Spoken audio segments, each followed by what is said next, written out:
ভারতকে নরক বলে আক্রমণ ডোনাল্ড ট্রাম্পের। ভারত ও চীন নোংরা দেশ, দাবি ডোনাল্ড ট্রাম্পের।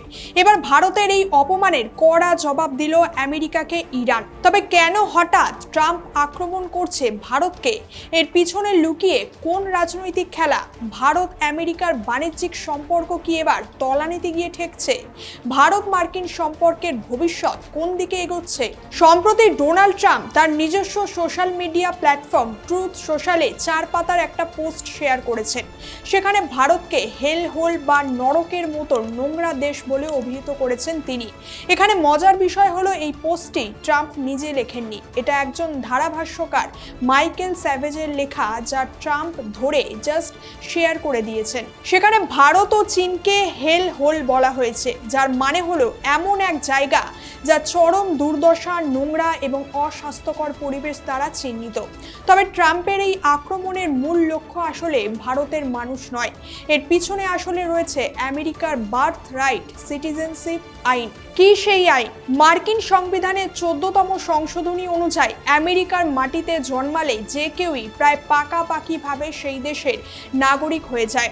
আর ট্রাম্পের অভিযোগ, ভারত ও চীন থেকে মানুষ H-1B ভিসার মাধ্যমে আমেরিকায় চাকরি করতে যায় এবং উদ্দেশ্যমূলকভাবেই সেখানেই সন্তানের জন্ম দেয়, যাতে শিশুটি মার্কিন পাসপোর্ট পায় এবং এরপর তারা ফ্যামিলি নিয়ে আমেরিকাতেই পাকাপাকিভাবে বসবাস করতে শুরু করে, যাকে তিনি চেইন মাইগ্রেশন বলেও অভিহিত করছেন।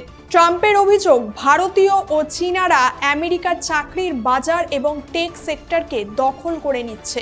আচ্ছা, তবে এই সময় কেন ভারত আর চীনকে টার্গেট করছে ট্রাম্প? এর পিছনে কি কিছু আন্তর্জাতিক ব্যর্থতা জড়িয়ে আছে? হ্যাঁ, অবশ্যই আছে। ট্রাম্প এই সময় বলতে গেলে কিছুটা হতাশার মধ্যেই আছে। তার বেশ কিছু কারণ হলো, যেমন রাশিয়া ইউক্রেন যুদ্ধ। ট্রাম্প দাবি করেছিলেন তিনি 1 মাসের মধ্যেই যুদ্ধ থামাবেন, কিন্তু তিনি তা করতে পারেননি। এর ফলে বিশ্ব জুড়ে তিনি উপহাসের পাত্র হন। 2, ইরান ইস্যু। ট্রাম্প ইরান সীমান্তে উত্তেজনা তৈরি করতে চেয়েছিলেন, কিন্তু সেখানেও তিনি অসফল।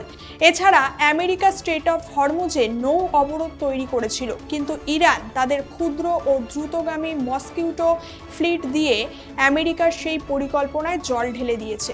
মানে কোনো কিছুই করেই ইরানকে দমাতে পারেননি শেষ পর্যন্ত ট্রাম্প। আর বর্তমানে এই সমস্ত হতাশা থেকেই তিনি ইরানপন্থী দেশ বা ইরানের সাথে বাণিজ্যিক সম্পর্ক রাখা ভারত ও চীনকে আক্রমণ করছেন। আর এর মধ্যে তিনি নিজের দেশের প্রশাসনিক কাঠামোতেও বেশ ভালো মতোই চাপে পড়েছেন। তার কারণ, মার্কিন আইন অনুযায়ী প্রেসিডেন্ট যুদ্ধের জন্য 60 দিন পর্যন্ত সর্বোচ্চ ক্ষমতা ভোগ করতে পারে। এর বেশি দিন যুদ্ধ চালিয়ে যেতে হলে তাকে সেনেটের অনুমতি নিতে হয়। চলতি বছরের 1 মে সেই 60 দিন পূর্ণ হচ্ছে। ট্রাম্পের নিজ দলের কিছু সদস্য এই যুদ্ধের বিরুদ্ধে, তাই 1 মের আগে কোনো একটা সমাধান বা বড় জয় ট্রাম্পের জন্য খুবই প্রয়োজন। তা না হলে তাকে সেনেটে বাধার মুখে পড়তে হতে পারে। সুতরাং ট্রাম্পের মনে তার কর্মকাণ্ড নিয়ে কোনো রকম অনুশোচনা নেই এবং তিনি এখনো নিজের জেদ এবং ইগো বজায় রেখেছেন। তিনি এখনো ইরানকে আলোচনার টেবিলে আনার জন্য ইসরায়েল ও লেবাননের মধ্যে 3 সপ্তাহের যুদ্ধবিরতি বাড়িয়েছে। এখন দেখার বিষয় 1 মের আগে পরিস্থিতি ঠিক কোন দিকে মোড় নেয়। অন্যদিকে এই সময় আমেরিকাকে কোণঠাসা করতে সুযোগ বুঝে ইরানও ভারতের সমর্থনে এগিয়ে এসেছে। হায়দ্রাবাদ ও মুম্বাইয়ের ইরান কনসুলেট থেকে বলা হয়েছে যে ভারত ও চীন হলো সভ্যতার দোলনা। মুম্বাইয়ের ইরান কনসুলেট একটা ভিডিও পোস্ট করে ট্রাম্পকে পরামর্শ দিয়েছে যে তিনি যেন একবার ভারতে এসে ঘুরে যান। এতে তার মনের বিষাক্ত ভাব কিংবা কালচারাল ডিটক্স হবে। দেখুন, এই সময় জিও পলিটিক্সে সফট পাওয়ার কিন্তু অত্যন্ত গুরুত্বপূর্ণ। অর্থাৎ ট্রাম্পের এই মন্তব্যের ফলে সাধারণ আমেরিকানদের কাছে যদি ভারতের একটা নেতিবাচক ইমেজ তৈরি হয়, তাহলে তা দীর্ঘমেয়াদে আমেরিকার বাজারে ভারতীয় পণ্যর ব্যবসার জন্য ক্ষতিকারক হবে। আচ্ছা, ভারত কি ট্রাম্পকে পাল্টা জবাব দিয়েছে? হ্যাঁ, দিয়েছে। শুরুতেই ট্রাম্পের এই পাগলামোকে ভারত সরকার ইগনোর করলেও এবার ভারতের বিদেশ মন্ত্রক থেকে ট্রাম্পের মন্তব্যকে প্রত্যাখ্যান করে 3টে শব্দ ব্যবহার করা হয়েছে এক্ষেত্রে। তা হলো অপ্রাসঙ্গিক, অনুচিত এবং রুচিহীন। অর্থাৎ ট্রাম্পের এই মন্তব্য কোনোভাবেই কাম্য নয়। ট্রাম্প আসলে জানেনই না যে ভারতবর্ষ আসলে কি, এবং এটা ট্রাম্পের নিম্নমানের রুচির পরিচয় দেয়। অন্যদিকে আমেরিকার সরকারও এরপর পরিস্থিতি জটিল ও বেগতিক দেখে ড্যামেজ কন্ট্রোলে নেমেছে এবং মার্কিন দূতাবাস থেকে জানানো হয়েছে যে ভারত একটি মহান দেশ। তবে কেউ যদি আমাদের গায়ে কাদা ছেটায়, তাহলে কি শুধুমাত্র পাল্টা তার গায়েও কাদা ছেটানোই একমাত্র সমাধান হবে, নাকি সেই কাদাকে মোছারও ব্যবস্থা করতে হবে? অর্থাৎ শুধু ট্রাম্পকে গালি দিলেই চলবে না, ভারতবাসী হিসেবে নিজেদেরকেও কিছু দায়িত্ব কাঁধে তুলে নিতে হবে, যাতে ভবিষ্যতে কোনো বৈদেশিক শক্তি চোখ রাঙানোর সাহস না পায়।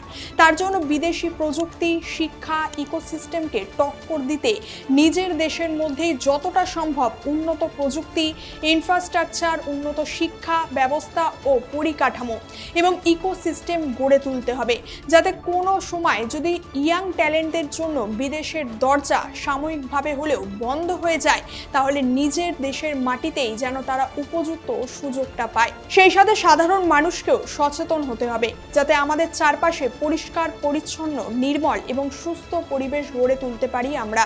সেই দায়িত্ব নিজেদের কাঁধেই তুলে নিতে হবে নিজেদেরকে। কি বলবেন এই বিষয়? আপনার মতামত অবশ্যই কমেন্ট করে জানাবেন, আর ভিডিওটা ভালো লাগলে একটা লাইক এবং শেয়ার করে দেবেন। দেখা হচ্ছে পরের ভিডিওতে। ভালো থাকবেন এবং চোখ রাখবেন টকিটিভে। ধন্যবাদ।